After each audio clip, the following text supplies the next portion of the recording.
Le sujet de ce soir, c'est être le reflet de l'image de Christ. Donc c'est un sujet que c'est bon on va voir un peu comment tendre, ressembler de plus en plus à Christ à travers sa parole ce soir. Donc, on va commencer par la prière. Père Céleste, on te remercie pour cette parfaite soirée que tu traces devant nous, que tu ouvres, Seigneur, parce que nos yeux sont sur toi. Et Seigneur, nous appelons une parfaite étude, parfaite réception dans le nom puissant de Jésus. Que ton nom soit glorifié à travers nos vies, Seigneur Dieu, encore plus après cette étude au nom de Jésus. Merci Saint-Esprit. Diriger l'inspiration et la direction. Amen. Fait que merci à tous, téléspectateurs. Amen. Facebook. Donc, ce sujet-là, c'est un sujet qui est bon de rappeler. Je sais qu'il y a quelques années, on parlait de ça, mais je vois encore l'importance encore plus grande de parler de ça dans des temps comme aujourd'hui. Il y a tellement d'influence dans le monde, c'est rendu que l'ennemi ne se cache plus. Combien nous, si l'ennemi, lui, se ne cache plus, se manifeste les mauvaises choses, combien nous devons nous manifester ce que Jésus a déposé en nous, manifester celui à qui nous sommes appelés à ressembler, Jésus. Donc, si on regarde autour, il y a tellement de mal, on voit de plus en plus de mal de façon ouverte. C'est rendu qu'on appelle le mal bien et le bien mal. Et même celui qui appelle le mal bien se fait mieux entendre que celui qui appelle réellement le mal mal et le bien bien. Les gens veulent essayer l'esprit du monde veut renverser ça, veut essayer de faire entrer le mal en essayant de faire dire que c'est bien, puis que ceux qui ne voient pas le bien dans le mal, mais eux sont mal, sont pas corrects. On a vu aussi les Jeux olympiques dernièrement en France, là, comment est-ce que c'était ouvert. C'était vraiment un message, une apparence satanique, ce qu'on a vu dans ces choses-là. Nous devons encore plus faire pareil Christ à travers nos vies, ne pas avoir honte. Il y a quand même des gens qui se sont levés par la suite en France, gloire à Dieu, merci Seigneur, pour aller élever le nom de Jésus. Merci Seigneur. Donc, on commence que quand on parle d'avoir l'image de Christ, Christ est notre exemple, premièrement. C'est notre parfait exemple. Si on a quelqu'un vers qui on doit tendre, c'est vers lui. Il est parfait dans toutes ses voies. Il est le parfait exemple. Tout comme lui voulait refléter l'image du Père Céleste, de même nous sommes appelés à manifester l'image de Jésus sur cette terre. Merci Seigneur, bonsoir, nous voilà. Jésus est venu nous révéler le Père. Nous aussi, nous avons aussi une fonction de révéler Jésus au monde. Voyez, Jésus est venu tracer le chemin pour nous. Il est notre parfait exemple. Si on lit dans la parole puis on cherche à le connaître davantage, on regarde les actions qu'il a posées, cela va nous inspirer. Il va nous guider, nous fortifier afin qu'on puisse faire la volonté de Dieu davantage. Alléluia. Jean 14, versets 8 à 11. Premier verset qui nous montre premièrement, Jésus était venu ici-bas nous révéler le Père. On sait que Jésus est dans le Père et nous sommes en Jésus. Voyez comment est-ce que Jésus peut être notre parfait exemple. Philippe lui dit, Seigneur, montre-nous le Père. Quand je dis parfait exemple, c'est pas seulement en fait d'œuvre qu'il est en train de faire, mais en fonction du but pour lequel il était venu sur terre. Donc, Philippe dit à Jésus, montre-nous le Père et cela nous suffit. Jésus lui dit, il y a si longtemps que je suis avec vous et tu ne m'as pas connu. Philippe, il dit, celui qui m'a vu a vu le Père. Comment dis-tu, montre-nous le Père? Ne crois-tu pas que je suis dans le Père et que le Père est en moi? Les paroles que je vous ai dites ne viennent pas de moi-même, mais le Père qui demeure en moi accomplit ses œuvres. Croyez-moi, je suis dans le Père et le Père est en moi, sinon croyez à cause de ses œuvres. Veillez, moi je vous dirais, regardez ce verset-là, veillez-vous à regarder cette chose-là comme quelque chose que vous allez pouvoir dire au monde. Les gens vont dire, j'aimerais ça voir Jésus. Regarde. Voyez les œuvres, montrez aux gens les œuvres que le Saint-Esprit fait à travers vous. Montrez-leur. Comme Jésus dit qu'il était dans le Père, nous sommes en Jésus, par le Saint-Esprit. Nous pouvons dire aux gens, et ça va toucher les gens, parce qu'ils vont réaliser le but pour lequel on est ici, puis aussi le pourquoi Jésus est venu, pour nous montrer le chemin. Ce sont des choses, je suis en Jésus, regarde, ça c'est Jésus qui a travaillé, ça c'est le Saint-Esprit qui a fait ça. Puis ça va permettre, la gloire va retourner à Dieu à travers ça. Faites reconnaître aux gens qui ne sont pas sauvés le travail, même aux gens autour de nous, nos frères et nos sœurs en Christ, le travail que le Saint-Esprit est en train de faire à travers nous. Faites-le, c'est des choses qu'on pense pas des fois, mais faites-le pour la gloire de Dieu. Prenez toutes les occasions pour glorifier le nom de Jésus, prendre, étaler, manifester les œuvres du Saint-Esprit et permettre aux gens de les voir, de les reconnaître et de retourner la gloire à Dieu à travers les œuvres du Saint-Esprit. Et si nous, on réalise ce point-là comme Jésus et en était pleinement conscient qu'il était dans le Père et que nous sommes en Jésus, ces choses-là vont nous rendre la vie plus facile pour accomplir la volonté de Dieu, lui être agréable et faire le pourquoi on est ici-bas sur terre. Donc, Hébreux 1, versets 2 et 3. Dans ces derniers temps, ça dit, Dieu nous a parlé par le Fils qu'il a établi héritier de toutes choses, par lequel il a aussi créé le monde.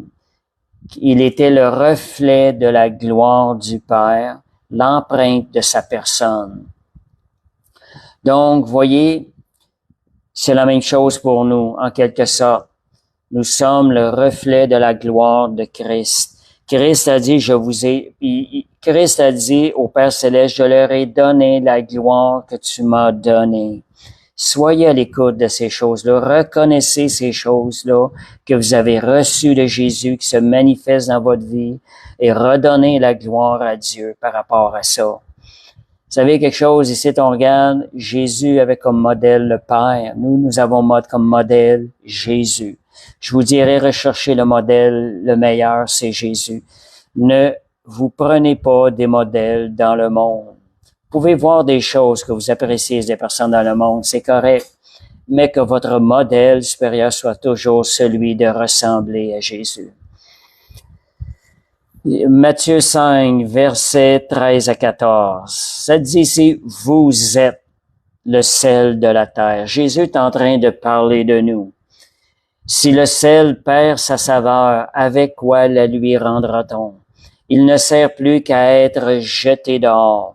Nous devons donner le goût des choses d'en haut, le goût des choses de Dieu. Vous êtes la lumière du monde. Regardez ici. Jésus est arrivé, il dit, je suis la lumière du monde. Jésus était venu pour éclairer parmi les ténèbres. Et maintenant, par la suite, il dit, vous êtes la lumière du monde. Une ville située sur une montagne ne peut être cachée. On n'allume pas une lampe pour la mettre sous le boisseau, mais on la met sur le chandelier et elle éclaire tous ceux qui sont dans la maison. Donc, l'exhortation à travers cette parole de Jésus-là, c'est que votre lumière luise ainsi devant les hommes afin qu'ils reconnaissent les bonnes œuvres, étant donné qu'ils glorifient votre Père qui est dans les cieux. C'est comme je vous disais tantôt, faites reconnaître aux gens les œuvres et les bonnes choses que le Saint-Esprit fait à travers vous. Et les gens vont glorifier le nom de Jésus. On n'est peut-être pas toujours rempli du Saint-Esprit, on fait peut-être pas toujours toutes les bonnes choses, mais reconnaissez les belles choses. Reconnaissez les belles choses que le Saint-Esprit, le travail que le Saint-Esprit fait en vous. Nous sommes appelés à être le reflet de l'image de Christ. Et Dieu, ça deviendra une occasion de redonner la gloire au Père céleste qui est dans les cieux. Faites-le pour vous-même et faites-le aussi envers les gens. Glorifiez Jésus. Aussi, donc, un des points, quand on parle d'être le reflet de l'image de Jésus, un des points à surveiller, est-ce qu'on est en train de parler comme Jésus? Est-ce que notre parler reflète la personne de Jésus lorsqu'on en parle? Faites attention dans notre manière de parler. Jésus n'a jamais prononcé une parole qui ne soit pas pure. Il n'a ni adopté une attitude ou fait quoi que ce soit qui ne soit pas parfaitement saint. Jésus, tout ce qui ressortait de sa bouche était des paroles saintes, c'était pur. C'était des choses qui étaient là pour emmener la lumière parmi les ténèbres et pour édifier les gens. 1 Pierre 1, versets 15 et 16. Puisque celui qui vous a appelé est saint, vous aussi soyez saints dans toute votre conduite, incluant les paroles. Selon qu'il est écrit, vous serez saints, car je suis saint. Dans la parole, on voit comment Jésus est notre image parfaite. Il est parfait dans la sainteté. Ça dit, la parole nous exhorte à soyez donc parfaits, comme notre Père céleste est parfait. Voyez, puis dans 1 Pierre 1,19, juste un petit peu plus loin, les versets qu'on a lu tantôt, il est mentionné comme étant un agneau sans défaut et sans tache. Poursuivons que Jésus soit notre modèle, qu'à chaque jour nous devenions de plus en plus comme Jésus et que ce désir puisse grandir dans votre cœur et que ce désir-là soit toujours ouvert dans votre cœur, c'est toujours vivant. C'est pas quelque chose qu'on dit une fois, qu'on veut, qu'on oublie. Non, Seigneur, je le désire encore plus aujourd'hui. Seigneur, je le veux, confessez-le de votre bouche. Le fait de confesser les choses de votre bouche fait ressortir ce désir à l'intérieur de vous et le faire grandir. Et plus le désir est grand, plus la volonté est grande, plus les portes s'ouvrent à ce que nous rentrions dans cette transformation-là. Donc, quand on parle des paroles de Jésus, dernièrement, je regardais le film, certains films sur la vie de Jésus. Il y a quelque chose qui m'est toujours resté marqué. Je vois souvent dans des films sur Jésus, on voit Jésus lorsqu'il parle aux pharisiens, lorsqu'il les rejette, pas rejeté, mais lorsqu'il il les reprend. Quand je regarde ça, on dirait qu'il les reprend avec une colère envers eux. J'ai trop eu de la misère à voir ça de même. Il y a trop comme un petit clic. Il y a quelque chose qui clique pas dans ça. Vous savez quelque chose? Jésus désirait le bien de ces pharisiens-là. Jésus ne désirait pas leur mort. Jésus était là en ce moment-là. Il vivait ces moments-là sur terre pour aussi emmener le salut à ces gens-là. Fait que, vous voyez, Jésus ne pouvait pas parler par frustration de la personne des pharisiens. Et Jésus leur parlait avec une attitude d'amour. Nous, est-ce qu'on parle des fois avec les gens avec une attitude d'amour? Est-ce qu'on a cette attitude-là? Jésus leur parlait de façon à les aider, de façon à les emmener à la lumière, de leur montrer des ténèbres qui les aveuglaient. Vous savez, il y a un évangile, il y a un film sur l'évangile de Matthieu, Bruce Marchiano, dont il est l'acteur. Lui, le Seigneur lui montrait dans les rêves, parfois juste avant qu'il passe acté, lorsqu'il voulait jouer le rôle de Jésus envers les pharisiens. Le Seigneur lui montrait dans la nuit le cœur que Jésus avait envers les pharisiens. Et dans ce film-là, on peut voir celui de l'évangile de Matthieu, où Bruce Marchiano, c'est un Italien qui joue le rôle de Jésus. On peut le voir pendant qu'il parle aux pharisiens, qui est en train de leur parler avec amour. Il désire tellement qu'ils comprennent les choses. Puis nous autres, des fois, juste en lire la parole, on la lit pas nécessairement avec la même attitude qu'elle a été écrite. Ben moi, je crois que lui avait la bonne révélation de la manière que Jésus parlait aux disciples. Parce qu'il était sur terre afin de les sauver eux aussi. Il les avait pas exclus. Donc, il leur parlait là avec amour. Il avait eu la révélation de l'amour. Donc, il ne leur parlait pas par de la haine qui était dirigée directement contre eux. Dans certains films, comme je vous disais, des fois on dirait que c'est dirigé contre eux. Il y a une certaine haine qui est dirigée contre eux. Quand Jésus pouvait dire « race de vipères », il y a une manière de le dire sans qu'on soit en train de les bitcher, des choses de même. Il y a une manière de le dire, c'est que Jésus, quand il les regardait, il les voyait pris dans cette nature de vipère qui était héritée par Satan. Donc, Jésus voyait Satan quand il leur parlait, quand il leur dit « race de vipères ». Il pouvait leur dire, mais c'était pas en vue de la personne même, parce que son désir était qu'il voit clair, qu'il réalise ce qui les motivait en arrière, parce qu'il avait le désir de les sauver. Donc, Jésus pouvait les confronter avec compassion. Confrontation et avoir de la compassion, c'est pas la même chose. Tu peux avoir les deux en même chose. Et Jésus pouvait les confronter avec compassion. Et donc, il pouvait confronter l'injustice, l'hypocrisie, le péché, avec le désir de les emmener à changer. Il pouvait leur dire la vérité avec amour, mais il avait le désir de les emmener à un changement. Ça dit dans Éphésiens 4:15, on voit « Professant la vérité dans l'amour, nous croissons à tous égards en celui qui est le chef, Christ. » Son but n'était pas de condamner, mais de les amener à changer. C'était ça le but de Jésus. Donc, il y a une manière de confronter avec compassion. Et ça nous prend l'amour de Christ en nous. Nous pouvons avoir aussi affaire à des gens dans le monde. Il faut regarder Jésus, notre exemple, savoir comment leur parler, comment les confronter face à leur hypocrisie, leur péché, face aux mensonges auxquels ils font place. Il y a une manière de les confronter, mais avec l'amour de Jésus, avec compassion. On a un autre exemple, là, aussi dans la Bible. Matthieu 17:17. Ça, je l'ai vu, ça, en prière pendant cette chose-là. Jésus, lorsqu'il a repris les disciples parce qu'ils n'avaient pas pu chasser un démon, il s'est exclamé « race incrédule et perverse ».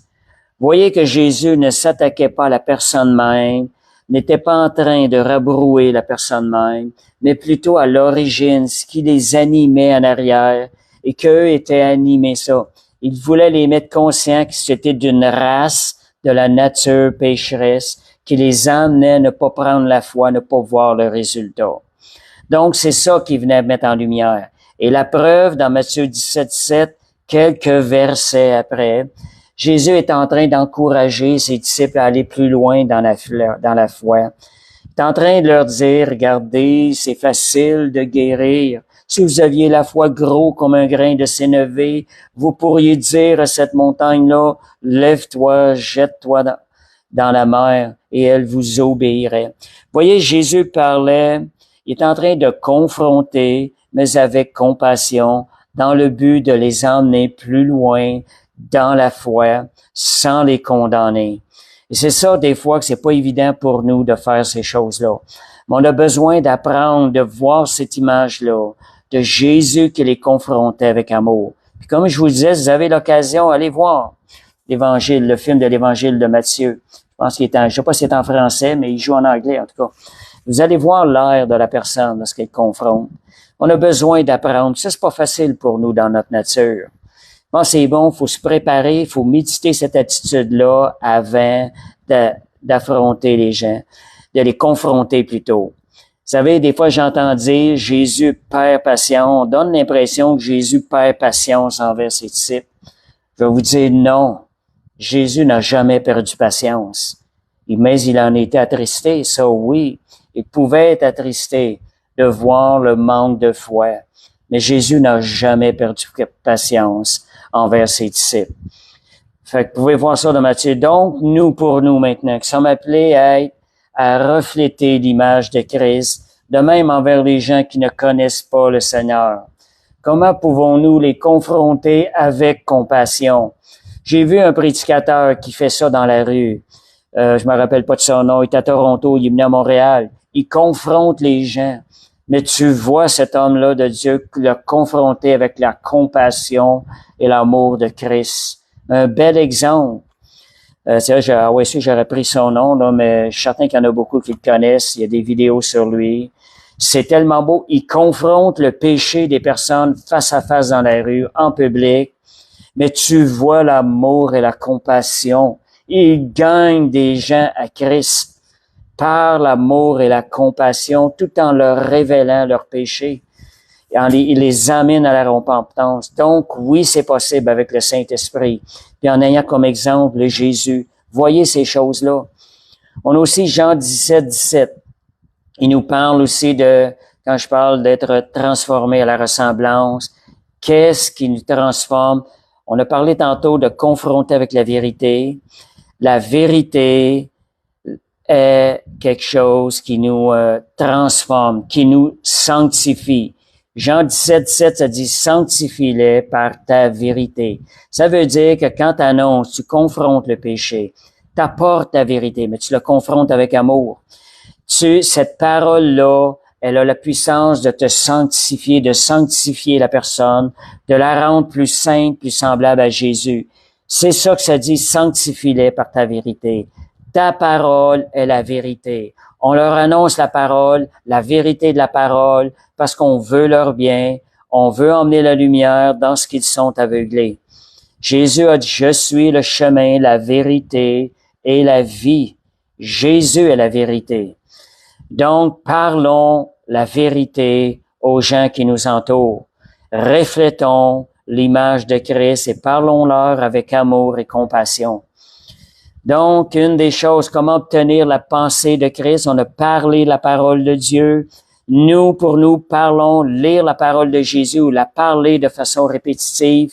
C'est une des meilleures façons d'adopter le langage de Jésus. On a parlé comme Jésus tantôt, qui était le titre de ma deuxième section, parler comme Jésus. Une des manières d'adopter ce langage-là, c'est justement de façon répétitive.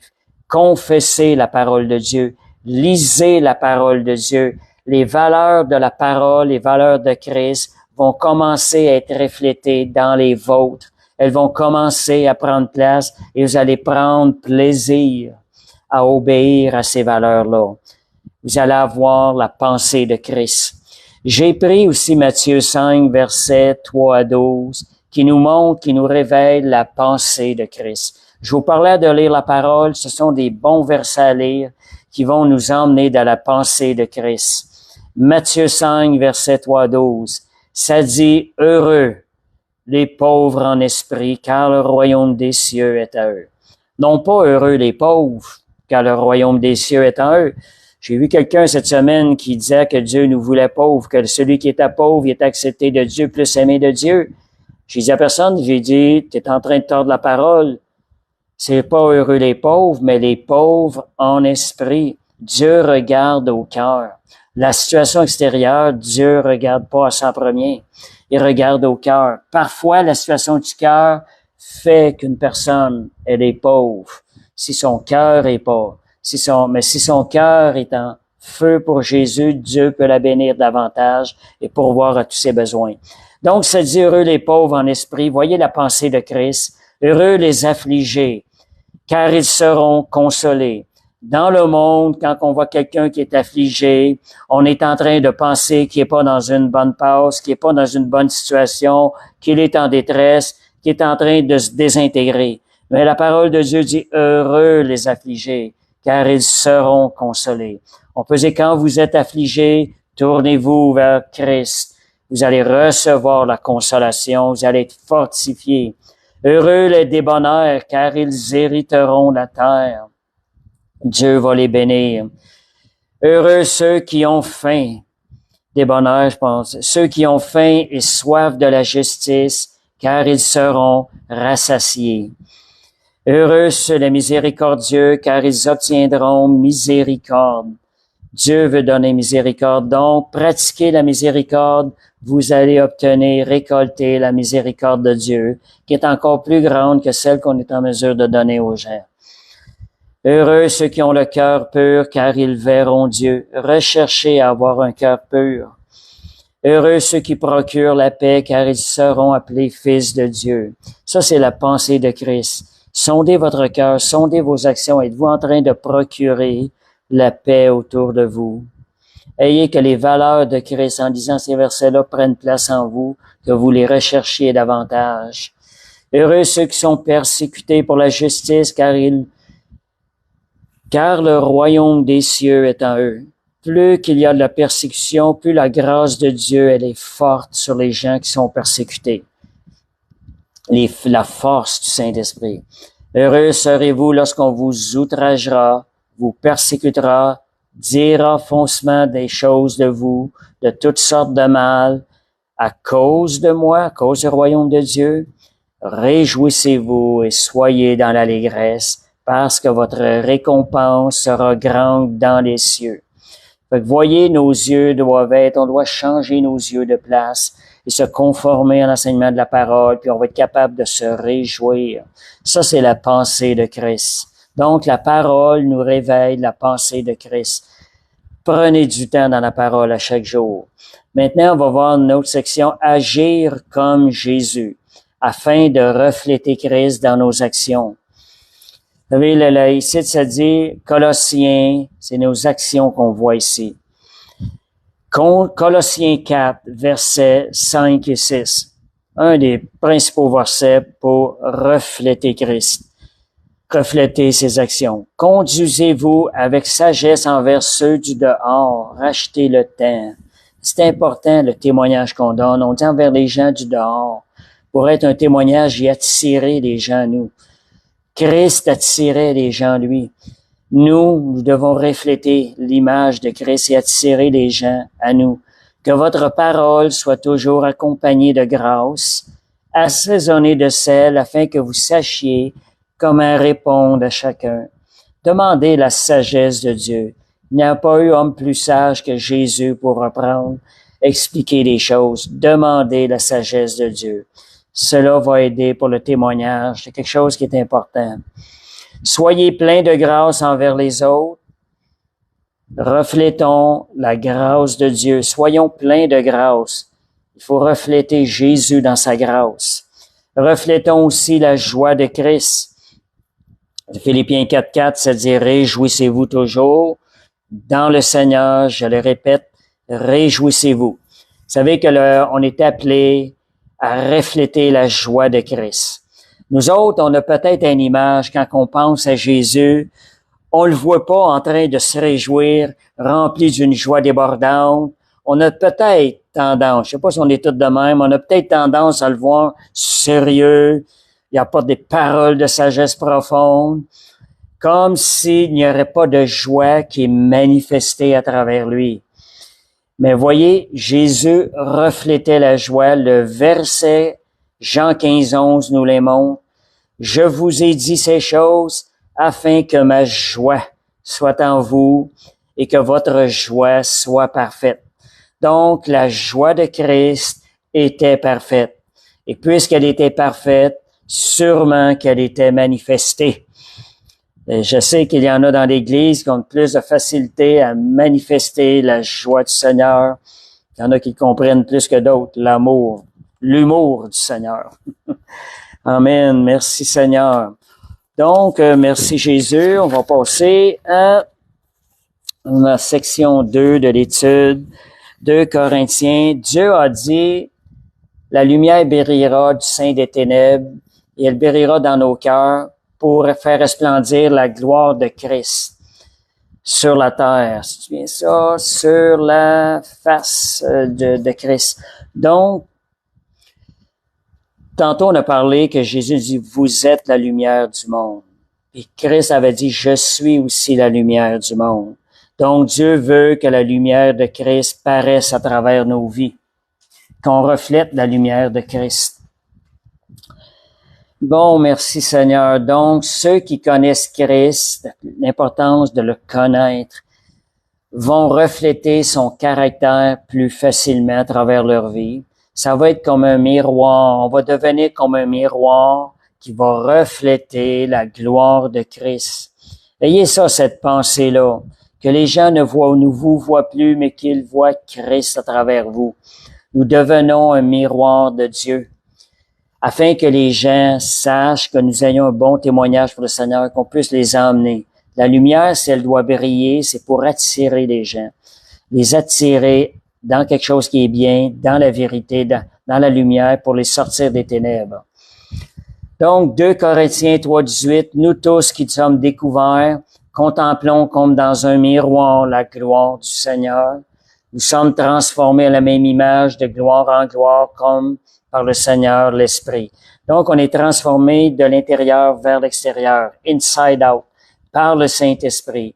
Voyez, si nous, plus on contemple la gloire de Dieu, la gloire de Jésus, ce qu'il faisait, ben nous, plus on va être transformé de l'intérieur. Cela va nous transformer davantage à l'image. Et voyez, comme je vous disais, qu'on est appelé de l'image de Christ. Qu'est-ce qui va arriver si nous reflétons Christ, si nous devenons le miroir de Christ pour les gens? Ces gens-là, en nous regardant, eux aussi vont être poussés à être transformés et avoir ce désir de devenir davantage comme Christ. Donc, voyez que Christ est notre parfait exemple. Tout ce dont il est venu, nous avons aussi cette même fonction-là. Voilà l'importance de se tenir dans la parole de Dieu, pas seulement pour notre croissance, mais pour que l'œuvre de Jésus se continue à travers nous. Donc, l'Église doit être le miroir de Christ. Jacques 1, verset 23-24. C'est l'Église, nous sommes appelés à être le miroir de Christ. Si quelqu'un écoute la parole, ne la met pas en pratique, il est semblable à un homme qui regarde dans un miroir, son visage naturel, et après s'être regardé, il oublie aussitôt qu'il était. Voyez ici, la parole est comme un miroir pour nous. Donc, quand nous lisons la parole, notre nouvelle identité nous est révélée. Notre réelle identité nous est révélée. Nous voyons l'identité. L'important de la mettre en pratique et de conserver cette image-là de qui nous sommes en Jésus-Christ. Et plus nous allons avoir la pensée de Christ, plus nous allons être facilement dirigés par le Saint-Esprit, plus dociles à la direction du Saint-Esprit. Donc, les fleuves d'eau vive du Saint-Esprit en nous feront augmenter. J'ai sauté une chose. Donc, nos attitudes, nos paroles et nos actions, notre vie, attitude, parole, action, notre vie doit refléter le caractère de Christ et aussi la sagesse de Christ. Le Saint-Esprit va utiliser sa parole pour nous transformer petit à petit. C'est lui qui fait le travail. Il le fait à travers la parole qu'on entend et qu'on reçoit. Il l'a fait sûrement, il agit sûrement. Et lorsqu'on va se regarder dans le miroir avec la pensée de Christ, on va commencer à reconnaître Christ. On va commencer à reconnaître l'œuvre que le Saint-Esprit est en train de faire dans nos vies et à se réjouir. Et après ça, à donner gloire à Dieu pour cela.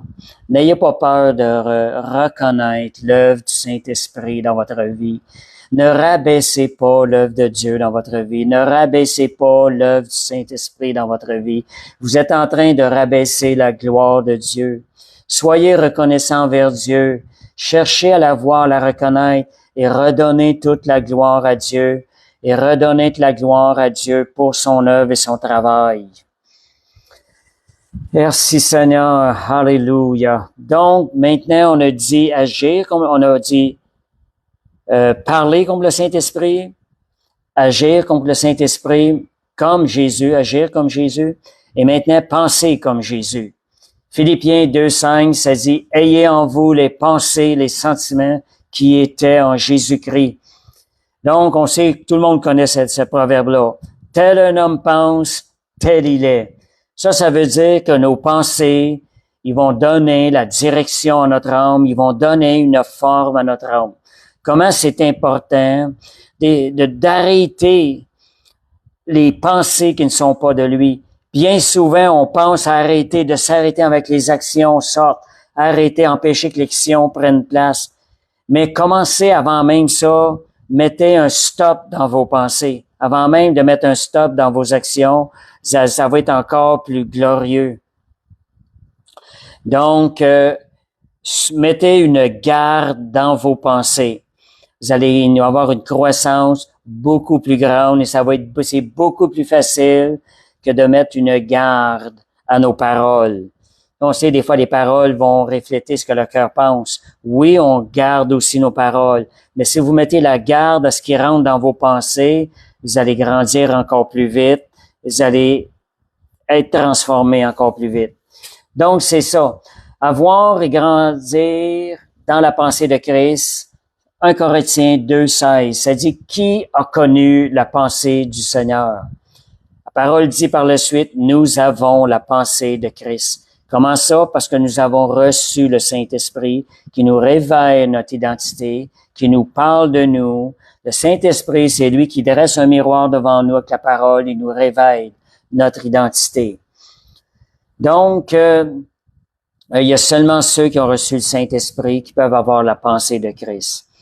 Quelque chose qui est bon demander la sagesse de Jésus, demandez la sagesse de Dieu pour comprendre les choses profondes de Dieu qui ne peuvent être comprises que par le Saint-Esprit. Réalisez, Seigneur, j'ai besoin. Saint-Esprit, j'ai besoin que tu me révèles les choses. Je peux pas comprendre ça par mes forces. Je suis dépendant de toi. Je t'ouvre mon cœur. Révèle-moi ces choses. Saint-Esprit, je veux connaître Jésus encore plus davantage. Demandez ces choses-là. Comme je vous disais tantôt, quand vous le confessez, le désir grandit à l'intérieur de vous. Le désir de Dieu est déjà là. C'est pas nous qui voulons changer le désir de Dieu. Dieu désire bien plus que nous soyons transformés à son image. Mais ça fait sa joie de voir que nous étalons notre désir et nous, ça nous transforme en nous. Ce désir grandit à l'intérieur de nous.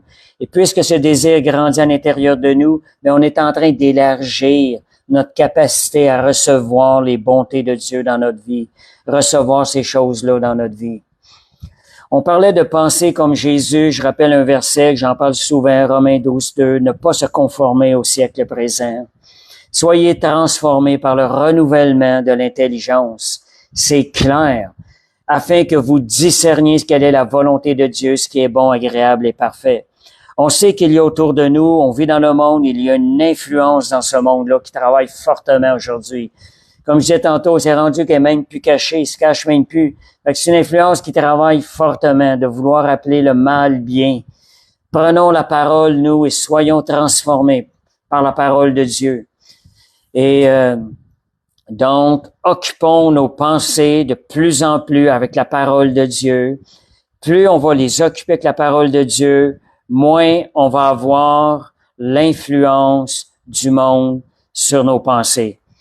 Donc, plus que nous apprenons à penser comme Jésus, plus on va refléter Jésus de plus en plus dans ce monde. Ça dit, 2 Corinthiens 7:1, ayant donc de telles promesses, bien-aimés, purifions-nous de toute souillure de la chair et de l'esprit, en achevant notre sanctification dans la crainte de Dieu. On parle de purifier de toute souillure de la chair et de l'esprit. Il faut aussi se purifier, aussi regarder là, se purifier des souillures qui viennent dans nos pensées. Je regarde, il y a beaucoup de choses dans nos pensées qui viennent faire obstacle, à ce que nous soyons transformés à l'image, à ce que nous reflétons l'image de Christ. Beaucoup de choses viennent sur nous de l'extérieur. Il faut être à l'écoute, être plus apte à discerner ces choses-là et à bloquer ces choses-là pour qu'ils rentrent dans nos pensées. Je donne des exemples, une surcharge de travail qu'on a à faire.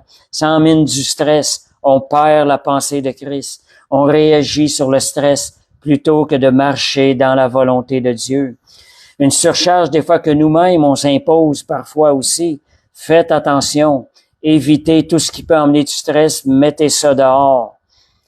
Et aussi ne pas perdre le focus principal à travers toutes ces choses-là qui viennent mettre de la pression dans nos vies, qui nous surchargent, qui viennent nous voler le but principal qui est de servir Christ et de refléter Christ. Soyez attentifs.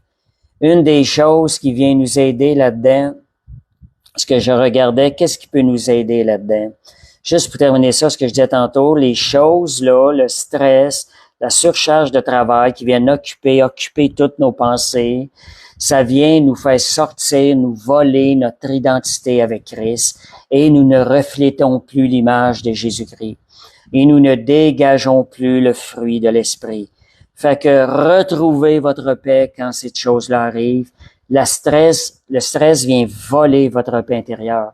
C'est dans la paix qu'on va être capable de réaliser, de reconnaître notre but, retrouver notre but, de refléter Christ. C'est en gardant cette paix-là, en veillant à conserver cette paix-là, qu'on va être capable de servir Dieu davantage, de refléter Christ davantage et davantage de laisser le Saint-Esprit travailler à travers nous.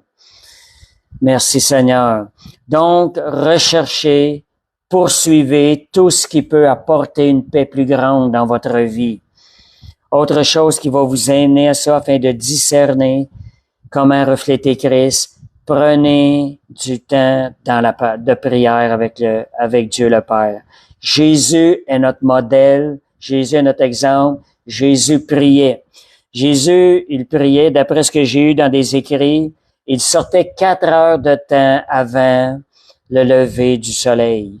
Jésus priait 4 heures par jour. Il sortait quotidiennement, il avait des temps personnels de prière quotidiens. Jésus est notre image.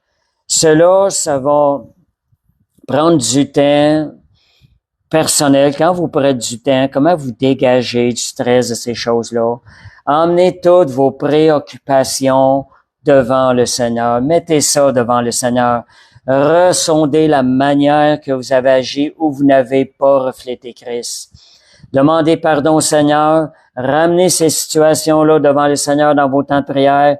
Et Seigneur, comment tu voudrais que je reflète Christ à travers ça?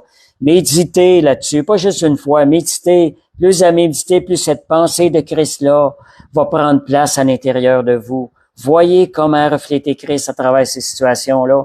Et lorsque ces situations-là vont se reproduire, vous allez avoir plus de facilité, vous allez discerner tout de suite celui qui vient voler votre paix et vous empêcher de refléter Christ. Donc, c'est une occasion, comme Karine le dit, de prendre du recul face à la situation et de se préparer. Les temps de prière, c'est pour ça. C'est pour recéter notre cœur envers Dieu. C'est une des raisons de se remettre sur la bonne route. Seigneur, je remets mes pensées en toi. Je veux avoir des pensées claires. Et quand on parle de temps de prière, c'est pas seulement à dire je veux ci, je veux ça. Anciennement, tu sais, lorsqu'on n'était pas chrétien, pour nous, la prière, c'était à réclamer. C'était pas aller déposer notre cœur devant Dieu, le disposer à faire la volonté de Dieu. Mais le vrai temps de prière, c'est ça, c'est des temps personnels de prière. Regardez notre cœur dans une relation intime avec le Seigneur. Lui parler, lui faire part de ce qu'on vit, lui faire part de ce qu'on aimerait être, ces choses-là. Partager avec le Seigneur. Et aussi, donnez-lui des louanges. Profitez de l'occasion pour le remercier. Louez-le. C'est ça les temps personnels de prière qu'on devrait avoir à tous les jours. Il y a une grande différence quand on est fidèle à quelque chose, quand on n'est pas infidèle. Quand tu es fidèle à quelque chose, le changement prend place à coup sûr. Ça ne peut manquer. Donc, voyez-vous en train de manifester le caractère de Christ à travers la situation? Pratiquez le caractère de Christ à travers. Préparez-vous à affronter des événements et pratiquez le caractère de Christ. Amen. Merci Seigneur. Je vais terminer avec une dernière chose, avec un verset. Je vous dirais que cela devienne un des buts principaux dans vos vies. Le verset 2 Corinthiens 3, verset 3.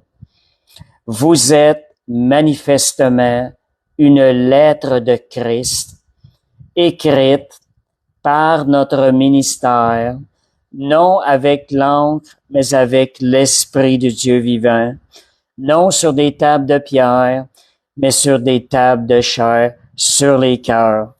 Je dirais, demande au Seigneur que nos vies parlent encore plus que la parole écrite, que nous soyons ces lettres écrites par le Saint-Esprit pour les gens autour de nous, que ce désir puisse grandir en nous, ce désir qui est agréable à Dieu. J'aime tellement cette parole-là quand je l'écris à la toute fin, je trouve ça bon. Seigneur, c'est ça qu'on désire. C'est ça, c'est quand vous priez pour des gens, priez-le pour les autres, qu'ils deviennent une parole écrite. Fait que merci Seigneur pour cette parole qui nous réveille. Merci pour sa fidélité à donner un message. Il me surprend toujours. Je vous dis franchement, les messages, j'ai besoin moi-même de les réécouter. Je veux les vivre, je veux être transformé. Je sais que le Saint-Esprit travaille à travers chaque message. Il nous emmène à ces choses-là. Il nous montre où est-ce qu'il veut nous emmener. C'est pour chacun de nous.